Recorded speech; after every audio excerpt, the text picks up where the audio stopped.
Welcome back. So, in the last lecture we have seen that the uniqueness of the Redon transform, that if R f is equal to R g, then f is equal to g.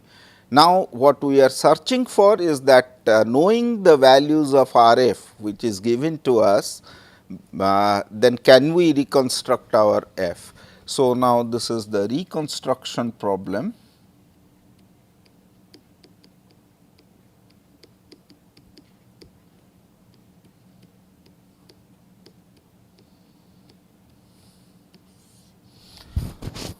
And in order to define the reconstruction problem, so first let us define what is the meaning of an integration over the sphere. So, we would like to get what is the integration over sphere of a function g. What is the meaning of that? Now, what one can see is that if I take any element x in R 3, then I can write it in terms of the spherical coordinate in R 3 means. So, this is going to, if I take any point x in R 3, this is going to lie on a sphere which is centered at the origin and the radius r. So, this will imply that x belongs to S 2 of R.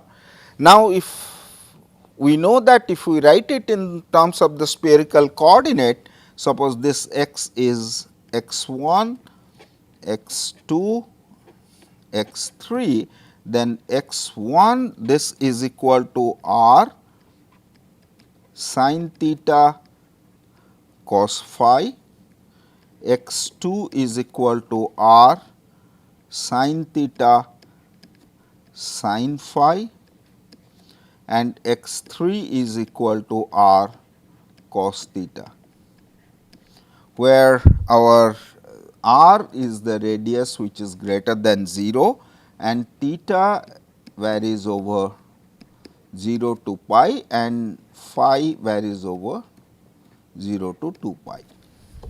So, this what we know, and also in terms of the polar coordinates, integral over R 3 f of x dx, what we can write it is in the terms of 0 to infinity, 0 to 2 pi, 0 to pi f of r sin theta cos phi, r sin theta sin phi, and r cos theta, and then this Jacobian is sin theta d theta d phi, and then this is r square dr. So, now if I have a function g on S 2 to c, we define the integral S 2 of g of gamma, gamma is in S 2 of d sigma gamma. By our definition, this is going to be 0 to 2 pi, 0 to pi, g of gamma, then this is sin theta d theta, and then this is d phi. This is what is our integration over the sphere will look like. This is the d sigma gamma. Okay, with this notation at place, now let us try to address our reconstruction problem. For that, let us define dual Redon transform.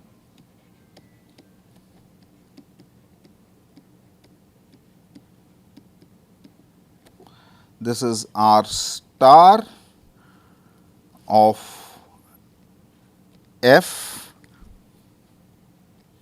at a point x in R 3. This is going to be integral over S 2 f of x dot gamma comma gamma d sigma gamma. So, that is what is our dual transform. So, in a sense what you can see, the usual justification for the dual is that if I look at R integral over S2, then if I take Redound transform f of t gamma and f of t gamma, then this is d sigma gamma and then this dt. Then if you make this, write down the definition, this is p t gamma, this is f of t gamma plus u du f of t gamma d sigma gamma of dt. So, which means if we write this as R and then this is P t gamma and f of t gamma plus u, and then integration over S2 over d gamma is nothing but R star f of R star f at x, this is d du dt, and this what we know is that is essentially is R 3 f of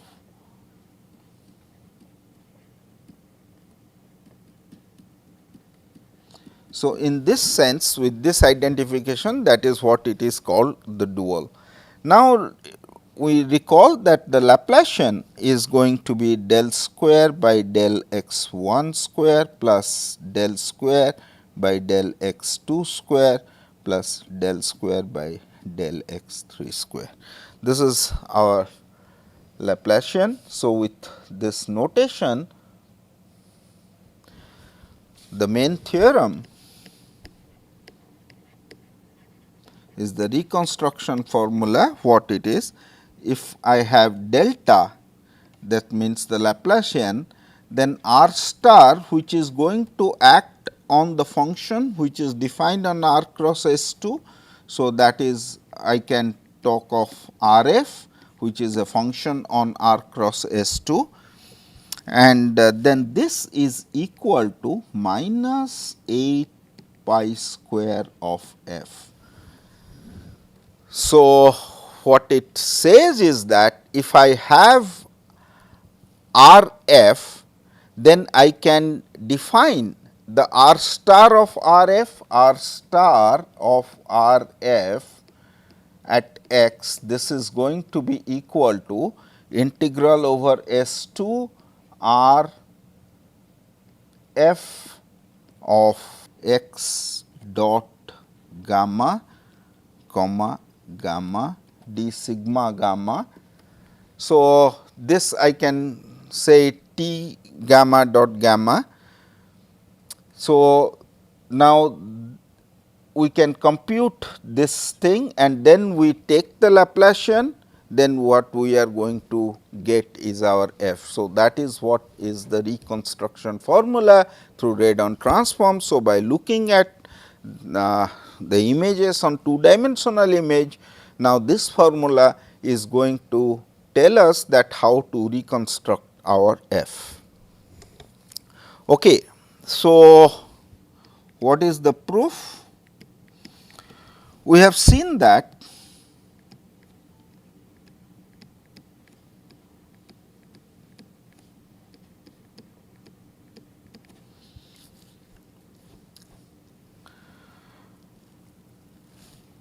R f hat at s or xi comma gamma, this is equal to f hat of xi gamma. This is what we have already seen. Therefore, and RF we know that is a Schwarzschild function on R with a for a fixed gamma. Therefore, RF of T gamma, this is going to be minus infinity to infinity RF hat of xi comma gamma e to the power 2 pi I xi t d xi. This we can write as minus infinity to infinity f hat of xi gamma e to the power 2 pi I xi t d xi. This is our R. Therefore, R star of R f redundant transform, this at the point x, this is going to be integral over S 2, then R f t gamma, this is going to be minus infinity to infinity f hat of xi gamma e to the power 2 pi I x dot xi gamma, then this is d xi d sigma gamma. That is what by plugging in the definition of this. Okay.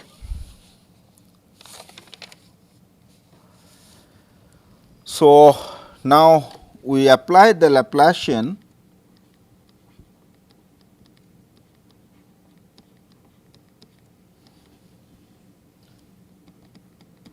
Now, all these are nice Schwarzschild function and all, one can push the Laplacian inside the integral. So, what here we get that this is minus infinity to infinity f hat of xi gamma, then this is when we take, then this is going to be e to the power 2 pi I. So, minus 4 pi square xi square e to the power 2 pi I x dot xi gamma, then this is d xi d sigma gamma. We will pull out the minus 4 pi square outside. What we have got is that S 2 minus infinity to infinity f hat of xi gamma, then this is e to the power 2 pi I x dot xi gamma, then this is xi square d xi and d sigma gamma. Now, if we have the xi is varying from 0 to infinity, we can write this as the integral over R 3. Now, how to do that? So, now this we break the integral 0 to infinity f hat xi gamma e to the power 2 pi I x dot xi gamma, then this is xi square d xi and d sigma gamma plus, or this is again minus 4 pi square integral over S 2 minus infinity to 0 f hat of xi gamma e to the power 2 pi I x dot xi gamma xi square d xi, then this is d gamma. Now, if we make a change of variable from on the second integral xi going to minus xi. So, this second integral is going to be 0 to infinity f hat of minus xi gamma e to the power minus 2 pi I x xi gamma, then this is xi square d xi. This is what the inside integral will look like. Now, we have another integral S 2 is sitting over d sigma gamma. Now, you make a change of variable on the sphere. On the sphere, then gamma goes to minus of gamma, then this is going to be integral over S to 0 to infinity f hat of xi gamma e to the power 2 pi I x dot xi gamma xi square d xi d sigma gamma. Now, with this observation, this we can write that this is minus 4 pi square into 2 times S 2 0 to infinity f hat xi gamma e to the power 2 pi I x dot xi gamma xi square d xi d sigma, then this is equal to minus 8 pi square, and this is nothing but by the Fourier inversion formula. This we can now polar coordinate to change into Cartesian coordinate. This is f hat of y e to the power minus 2 pi I x dot y, then this is nothing but dy. So, this is nothing but 8 pi square f of this is plus f of x, that is what the Fourier inversion. So, this formula gives us the method how to reconstruct f from the data given on the slices what we have got in dimension R 2, because the slices are in. So, this is actually the mathematics behind the medical imaging in terms of the X-ray and tomography. So, essentially we get it on the plane and then we reconstruct the formula. It also radon transform also has many other application in PDE and other thing. So, we can solve by using the Cauchy's problem using the radon transform technique. So, which is a very powerful technique and which we are not going to discuss in this course. So, this in fact brings us to the end of the course, and now let us kind of summarize what we have done. So, we have started doing the Fourier series.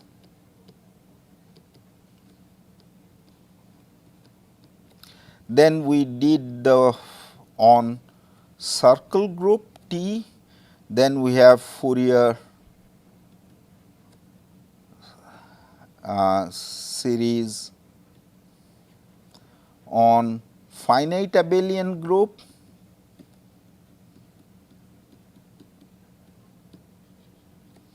then the Fourier series, Fourier transform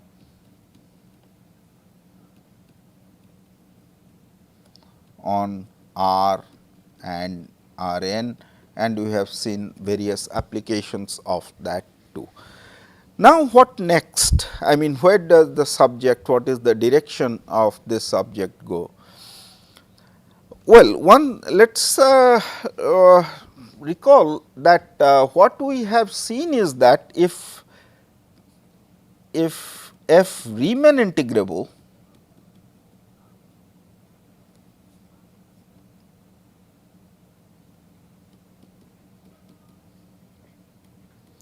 and periodic, then what we have seen that f hat of n as a sequence, this is in little l 2 of z. Now, what we have seen that there is a sequence in little l 2, which is not a Fourier coefficient of a Riemann integrable function.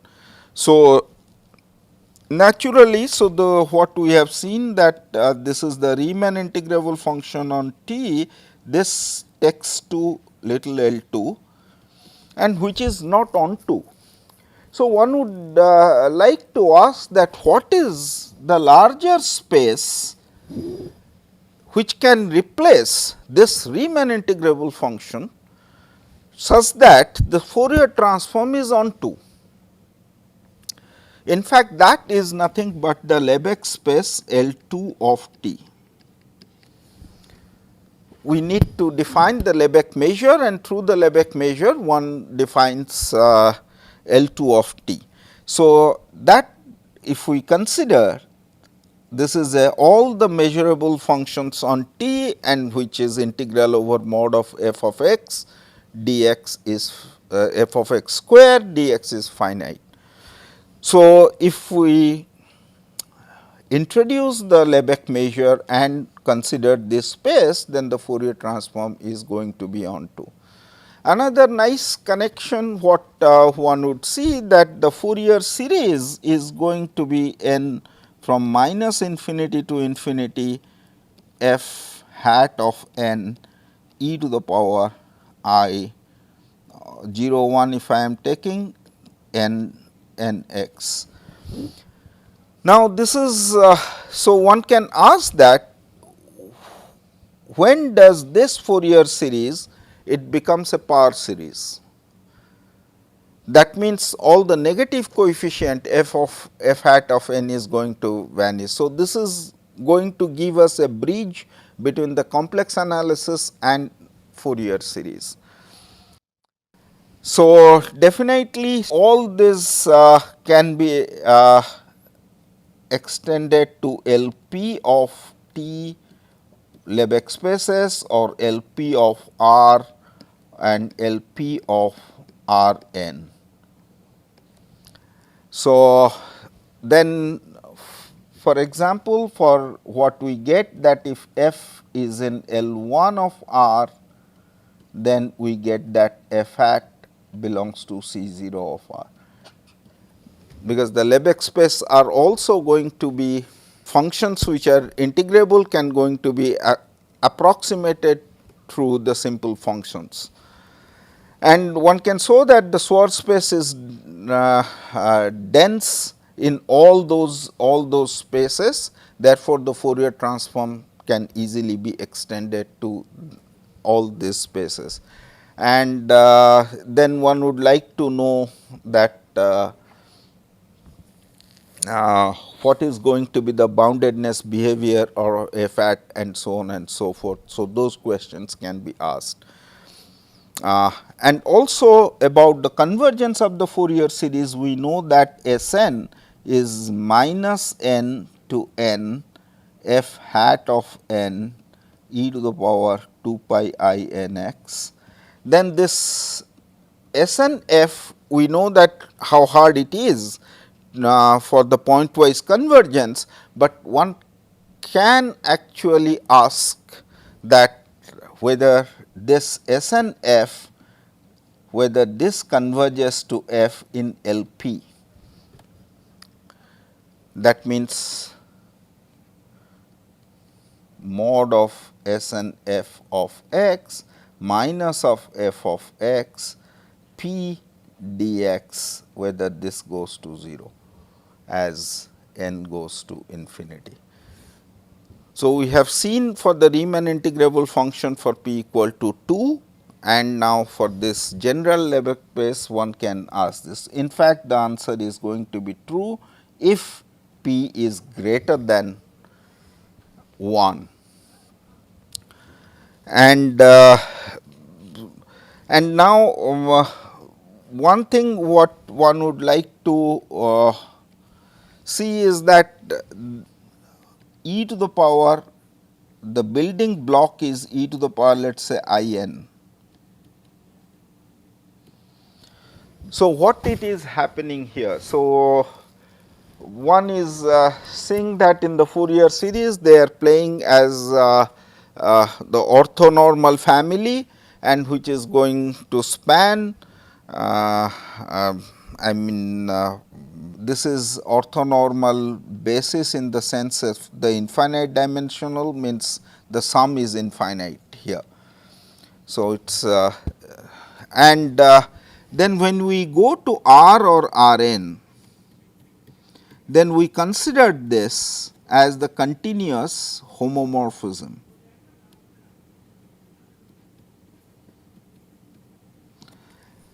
Now, for that matter, if we take any arbitrary infinite group G, which is so called locally compact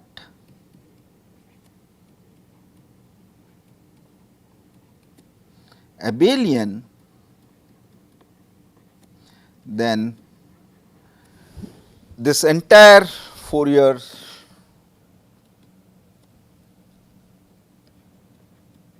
transform can be extended.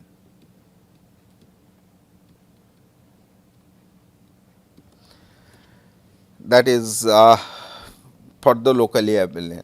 Now, here as we can see that for the basis part, e to the power 2 pi I xi x is not integrable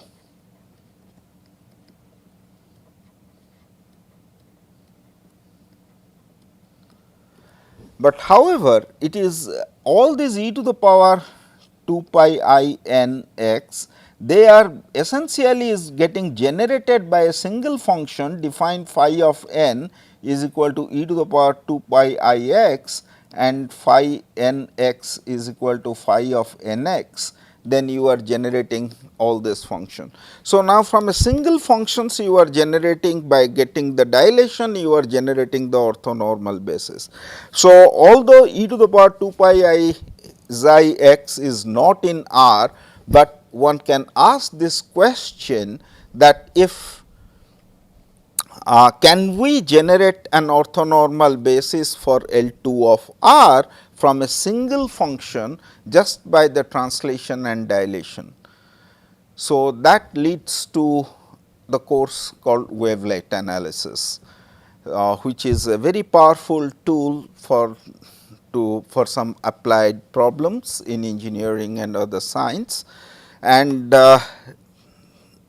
next is that if we have a general group which is not abelian, then what one should do to do the Fourier analysis? First of all, we need to define an integration in that group. So, which means there has to be a prescription how to talk about the integration, and then next one would like to see this continuous homomorphism, but this continuous homomorphism circle will going to be replaced by a Hilbert space, and mod t mod z is equal to 1, that is what the circle is essentially. It should be some sort of a representation homomorphism which is to the unitary operator on Hilbert space. So, this basic whatever we have done, all these questions will be valid in the higher setting, but for that one need to work out to mathematically to ask the appropriate questions. Thank you.